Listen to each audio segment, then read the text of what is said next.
Hey everybody, this is Derek with the Grumpy Guy Show for episode number 38, something new from Dinosaur. Tonight we talk about flowers, they took my stuff, a clutchless manual, and something brand new to our show. Stay tuned. Good evening everybody, welcome to the Grumpy Guy Show. I'm Derek McAllister. And I'm Ryan McAllister.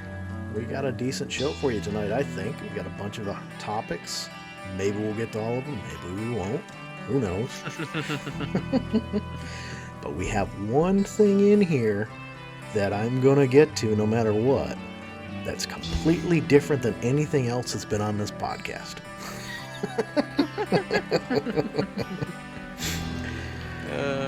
So, what do you say we get started in hopes that we can actually get through everything?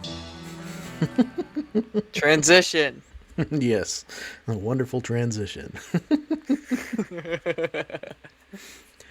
So, last week on the local news, they were talking about all of the delivery problems that are happening throughout the country because of the pandemic and everything else that's going on. And one of the things they did, because today is Valentine's Day, one of the things they did is they talked to a florist. Today we're recording. Yes. They talked to a florist.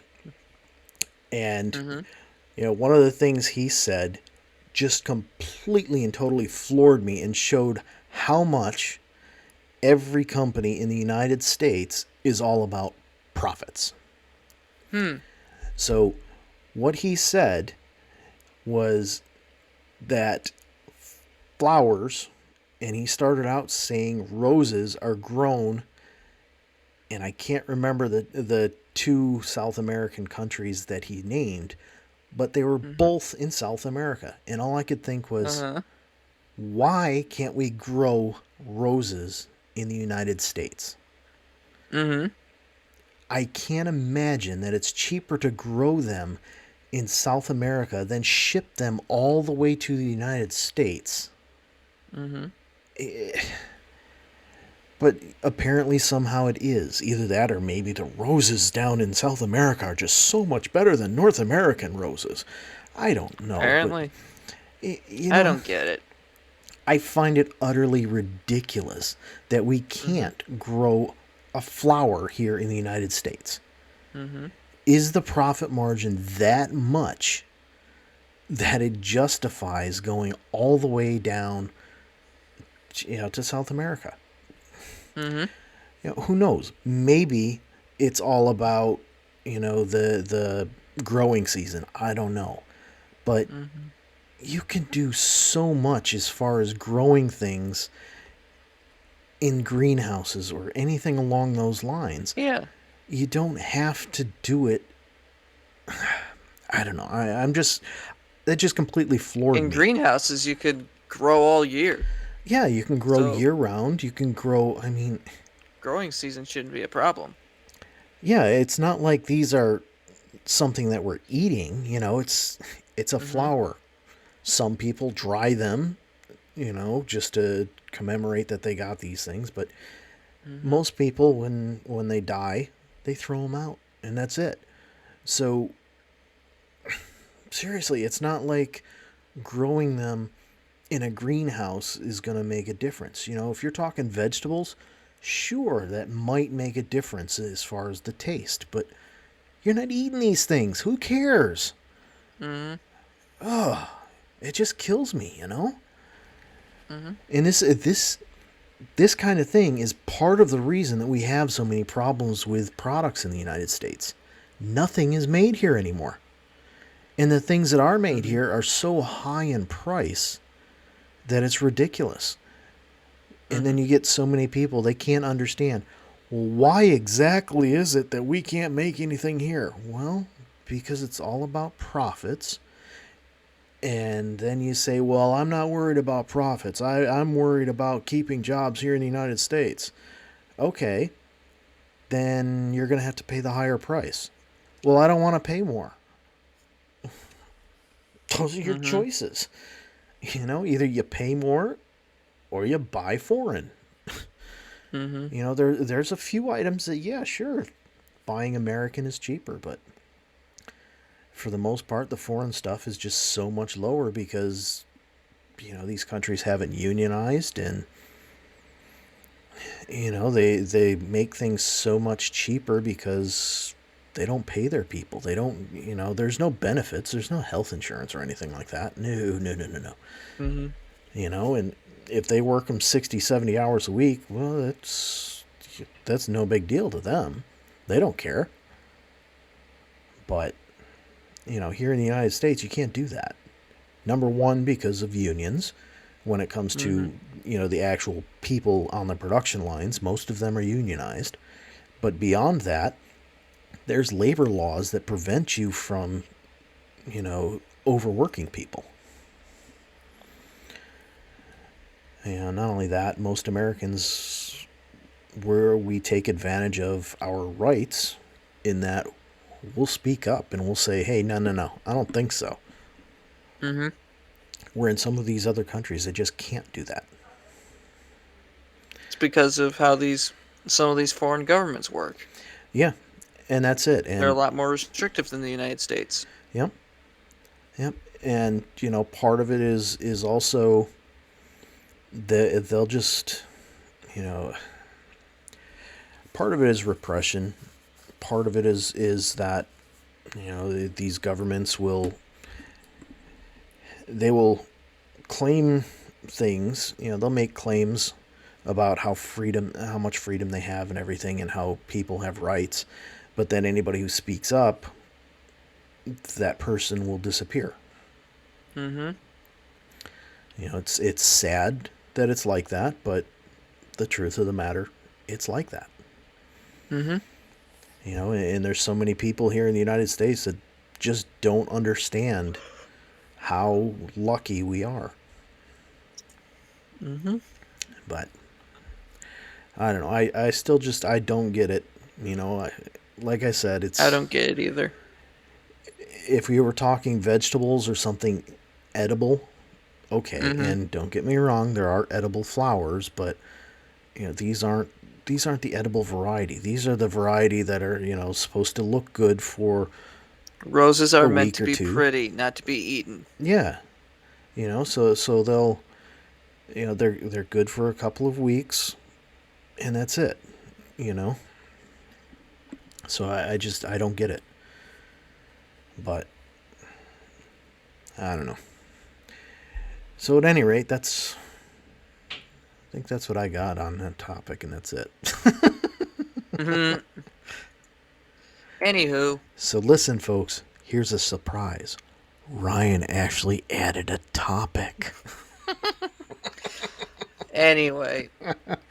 So basically, So that was a back good in transition. January, transition. Anyway, when I got back to my college after break, basically, I found that my roommate and I found that all of the stuff that we both left was taken. It was gone. And we we went straight to the people in charge of the dorms asking what's going on. What the hell? And apparently they thought we moved out permanently. So they didn't bother checking your records or anything. Exactly. They didn't care. They didn't bother. What the hell's with that? They and I'm pretty sure that that's illegal of them to actually take the stuff. It's possible. I don't know. It's something that you'd have to look into. I mean, Mhm. they could do it if they gave you some kind of notification that it was going to happen. They did not notify Yeah. either of us of anything. And I know with you didn't leave anything there of any Mhm. value, so it wasn't like a huge issue. All I left really was my trash can and laundry detergent. Yeah, so it's not like it was, something really expensive that was going to kill you, or something with Mhm. sentimental value. Yeah, You know, my I, roommate left. My roommate left $100 calculator. and they just took it?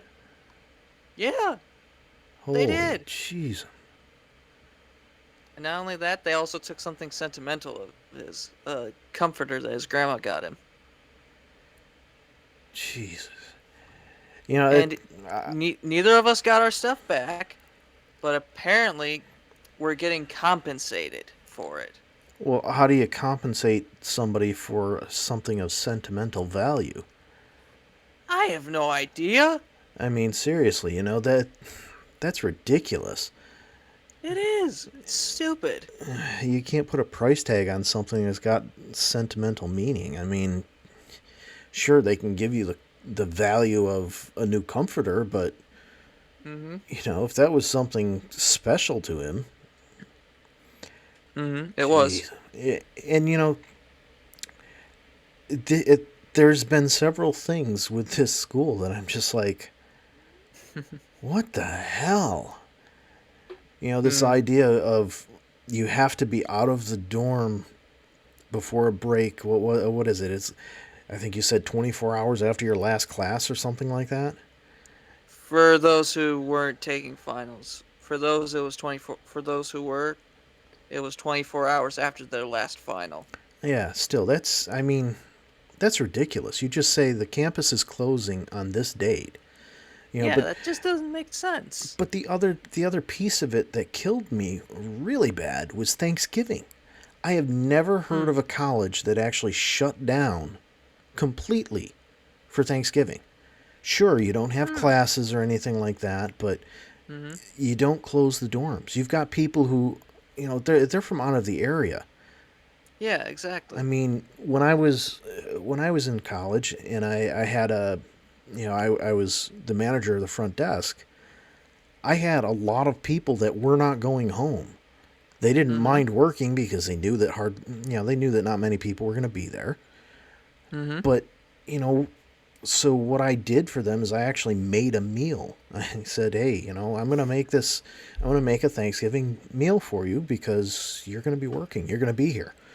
And, granted, you're going to a community college, so you're not going to get nearly as many people that are from out of the area, but still, exactly, you're going to get some. College for the community. Yeah, but you're going to get some. I mean, you have a couple of friends that are from out of the area, right? You got at least one. One.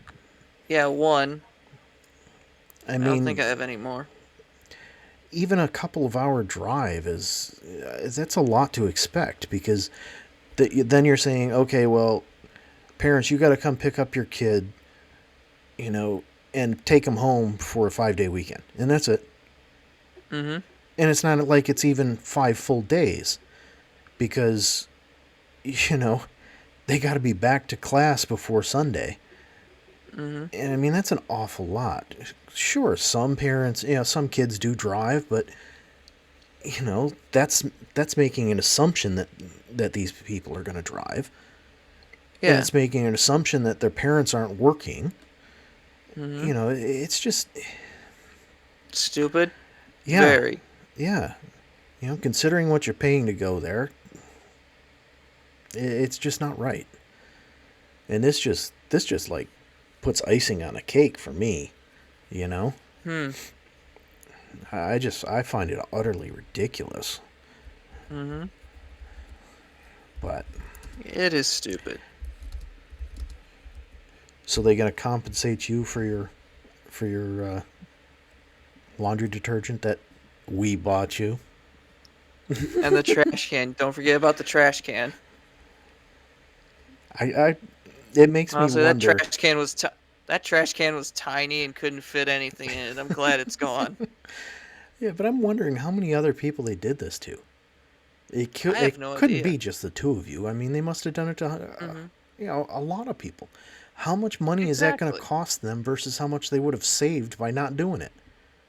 I have no idea. Wait until the semester starts and see if you come back.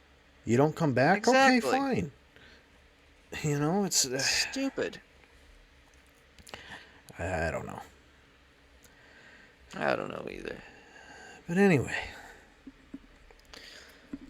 Whew. Yeah. What else? So, What folks, else we got? Remember I told you I was guaranteeing that I was going to get to the one thing that was different? I can guarantee we're going to get to that a lot easier than expected because those first two topics were pretty darn short. Mm-hmm. Second one was a lot shorter than I expected. Yeah, I mean, I didn't expect the first one to be really long, but Mm-hmm. I don't know. At any rate, so another one of our beautiful transitions into our next Yay. topic. What's this topic? So everybody knows that, electric cars are coming. Plain and simple. Governments are pushing it We and say whatnot. it's a little too fast. I say it's too soon, yes, because we don't have many things in place for it. Number one, the battery technology is not the greatest yet. It's not good enough to support people who like to drive long distances. Mm-hmm. And, of course, the charging infrastructure is not there. And the amount of time that it takes to charge one of these things does not support somebody who likes to drive long distances, like me. If I go down to visit my friend in North Carolina or my friend in South Carolina, I'm going to drive. I'm not going to take a plane. I'm not going to take a bus. I'm definitely not taking a train. So when you were... I imagine you're definitely not taking a boat. No. But when you were a kid, we actually looked into taking a train down to visit. Interesting. And the idea went away very, very quickly. Because 19 hours to drive versus a 4-day, $400 per person train ride. Jesus! Yeah. Holy crap. Yeah. 4 days. I mean, I saw that. I was like, what the hell? So I'm like looking, and this is how stupid it was. It went all the way out to Chicago, then went over to Washington, D.C., then over towards, his area in South Carolina. I was like, what the? That's just stupid. That doesn't make sense. So, all right, whatever. But, the big kicker was, I mean, granted, it was $400 for me, $400 for your mother, and you and your brother would have been a lot cheaper because you're children, but still, $400. I mean, $400. Just for the train ride to go down there would have cost me $1,000 one way. I could have flown all four of us first class round trip for less than that. And I'm like, well, this is why train travel sucks. It's why overall nobody goes railroads suck nowadays. Yeah, it's why nobody goes that route, And Mostly because, as far as passenger services go, there's only one railroad doing it. Yeah. It's just Amtrak and nobody else. Yeah. And, I could understand a really long trip, like going across country, something like that. Okay, maybe, but, it's just, that was just way too much. Especially since, like I said, 4 days, one way, so we would have gone down there. Okay, so there's 4 days. Then we would have said, hey, how you doing? Turned around, got back on the train, and I still would have been late getting back to work. So I don't know. But anyway. That's so stupid. But anyway, off of the sidetrack. That's a good one. Yeah, you see what I did there? Dad joke, people. Yeah. So, anyhow. Yeah. One of the things with electric vehicles is there is no transmission. Simply put, no transmission whatsoever. And companies such as Ford and General Motors are very aggressive with eliminating the use of internal combustion engines. Yep. So I was flipping through my feed last week, Mm-hmm. and don't you know what comes up? What? Ford filed a patent for a clutchless manual transmission. Eh? And all I could think was, why? What? That? They're focused on How? electric cars, and now Mm-hmm. suddenly they're saying, "Hey, we got this great idea. Let's file a patent for a clutchless transmission." Um, okay. What's the point? I don't know. I mean, Does anyone even? some of it's that people, part of the reason they don't drive a manual is because they're not coordinated enough to hold the wheel with their left hand, push the clutch with their left foot, let off the gas with their right foot, and shift into another gear all at once with their right hand. Mm-hmm. They're shifting. Some people Yep. just aren't, they're not coordinated enough to do that. So, I'm like, all right, Mm-hmm. all this does is eliminate having to press the clutch, but the clutch is still there in case you want to. What? And all I can That think just is, doesn't make sense. no, it doesn't. And all I can think about is, okay, so you've got all these supercars that Mm-hmm. have paddle shifting. Yep. There's no clutch pedal at all, and they're not. Mm-hmm. They're theoretically not. I say theoretically. You really got to put that in your quotes. Theoretically. Mm-hmm. Theoretically, they're not automatic transmissions. You have paddles that are on the Steering steering wheel. column, not on the wheel. They're on the Oh column, yeah. so that they're in the same On the place all the column time. behind the wheel. Yeah, and literally all you do, you pull on one to shift up, you pull on the other to Mm-hmm. shift down, or something like that. Yep. There's no clutch pedal involved. So how is what Ford doing any different than that? In my Jeep, I don't get it. I've got the little, I call it the fake manual transmission. You put it in drive and then you pull it over to the left a little bit, and you can sort of pick which gear you want to be in. I say Mm-hmm. sort of because it won't let you over rev the engine, and you get down to a certain point and it'll downshift. So it's Yep. not really letting you pick it. And of Mm-hmm. course, you can't shift too early because it won't let you do that either, because then there's not enough torque to actually shift the gears, because the way, at any rate, I'm not an expert, but basically you have Neither to am have I. you have to have a certain amount of torque for it to shift to another gear, to shift up a gear. That's how it Mm-hmm. works. So if you try and shift too soon, it doesn't have enough torque to do that, so it can't. Mm-hmm. But I'm just like, I'm baffled at this. They're focused on electric cars, and they decide, let's do something that a manual transmission needs. Even though we're Yeah. not going to have transmissions, I think Ford's At all. goal. I think Ford's goal is by 2035 or something like that to Yep. eliminate all. 2035 to be Yeah. all electric. So they're doing this clutchless manual transmission, and they're not even there's no way that by the time they get this to the market, they're going to be able to make back the amount of money it cost them to file the patent and the amount of money that it cost them to engineer this stupid thing. Does Especially Ford since, even make manuals anymore? yeah, they do, I think, just for the Mustang. Uh, Yeah, and that's because people who are really big on sports cars really know when to shift properly, and they can actually shift more efficiently than an automatic can. mm-hmm.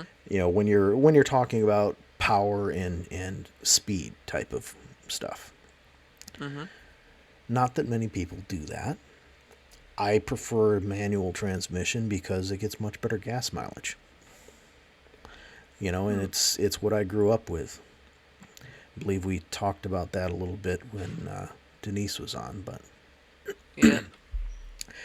but at any rate, so then I was I was like flipping through and I noticed another article that I didn't put in here because it's kind of related to this, but Mm-hmm. I found it hilarious. Apparently, Toyota is trying to create a manual transmission for electric vehicles. I'm like, what the What? hell? I don't get it. I mean, is some of my question on the durability of these electric motors and not Mm-hmm. having to replace them is if they don't have a transmission, when you go faster and faster, it means the motor is just spinning faster and faster and faster. One of the Mm-hmm. purposes of a transmission is to limit how far you take that, how many RPMs the motor's doing, because the Mm-hmm. faster it's going, the more wear that you're putting on it. So, Yep. you use higher gears and you get higher speeds, you get better efficiency because you can keep the motor in its peak torque range much better. Mm-hmm. So I'm like, all right, so Toyota's trying to do this, and the whole thing with electric cars is generally speaking they have four motors, one at each tire, instead Mm-hmm. of a centralized motor delivering power. That's how they gain some of their efficiency because when you go from the motor or from the engine to the transmission and then from the transmission out to all the wheels, you lose a lot of power. Mm-hmm. You look at cars, the way horsepower was rated back in the 1960s versus the way it's rated now. In the Mm-hmm. 1960s, they measured at what was called the power head, which is basically right off the back of the engine. No transmission or anything involved. They're measuring the power right at the point where the transmission would be connected. Mm-hmm. Now, horsepower is rated at the wheel. So Mm-hmm.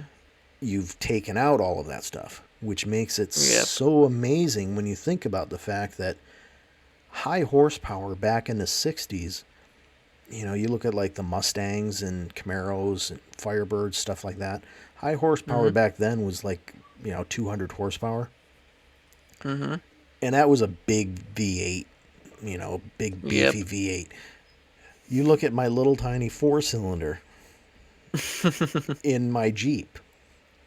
It's a 2-liter four-cylinder turbo. It has Mm-hmm. 270 horsepower. You look at what's in your mother's Jeep, which is just a 2.4-liter four-cylinder. It has Without the 170. turbo. Yeah, it doesn't have the turbo. It's got Doesn't have the fancy 170. turbo Yeah, yeah, yeah. But that it's you got just had to get. it's got 170 horsepower. Mm-hmm. Compare that to something that's 2 to 3 times the size. That's just amazing. Especially Yeah. when you talk about the fact that 170 horsepower is at the wheel instead of at the power head. So Mm-hmm. you've lost all of the power going through the transmission and out to the wheels. It's Yep. just it's amazing when you think about it like that. But Hmm. at any rate, so that's just some funky stuff that's coming down the pike with these electric vehicles. Just so Ford is wasting money, They are. and apparently Toyota's gonna waste efficiency. Because instead of having four separate small electric motors at the wheel, they're going to have one big electric motor that's going to go through a transmission. Uh-huh. It's gotten worse because everything's all-wheel drive now. Mm-hmm. So, instead of having that all that horsepower at the rear wheels, you've got it spread out across all four tires. But Mm-hmm. whatever. Guess that's not my problem. All right, folks. So I told you I was going to get to this newfangled thing for us. Ooh. So I said that, our show is going to be much more about, just talking about topics and whatnot going on, not just complaining, though. Still going to focus on complaining. A lot of complaining. Yep. So Reason we named the show the Grumpy Guy Show. so last Monday, no, maybe it wasn't Monday. It was after the show. After we had recorded the show, so it had to be Tuesday. Yeah. Which means I put the wrong date in the notes, but it doesn't matter. So they were talking about a local restaurant here, Dinosaur Barbecue. And they were talking about chips. Their potato chips, the Dinosaur Barbecue flavored potato chips. It used to be made by one company, Terrell's. Now it's made by a different one. It used to be Terrell's, which is a local potato chip manufacturer. Yep. But they recently switched to a new manufacturer. And part of the reason they did that is I guess better brand recognition from this other company or bigger reach, something like that. But one of the things, Any idea what the company is? I think it's New York Deli or something like that. New York something. But that's what they do, is they just make potato chips. So, the local news was talking to this company, talking to their spokesman, and I should say spokesperson. It was actually a female. Yep. But they were talking, and they were talking about how Dinosaur is using this to help the food bank of Central New York. Oh. So what happens? Nice. What happens is, for every bag of chips sold, Dinosaur Barbecue gets a cut of that. Of course. That makes sense. It's called their licensing fee. Why this is so much different than anything we've ever done is because of what they're doing. Every penny of that fee is not going to Dinosaur Barbecue. It's going to the food bank of Central New York. Wow. Granted, maybe it's only 50 cents a bag, but 50 cents of every bag is going to Food Bank of Central New York. Dinosaur Barbecue is not profiting off of this. Exactly. And you if you listen to anything about the food bank, they can take that 50 cents and they can actually serve 2 people with that 50 cents. That's huge. That is huge. So it's incredible. It is. And to see a company do something like that, granted, they're well established, they've got a few locations now, but still, to do that instead of just lining their own pockets is amazing. It gives a little bit of hope. It does. But, told you, something new, folks. Alright, so I'm sure you heard the music running through that. Good night. We'll see ya.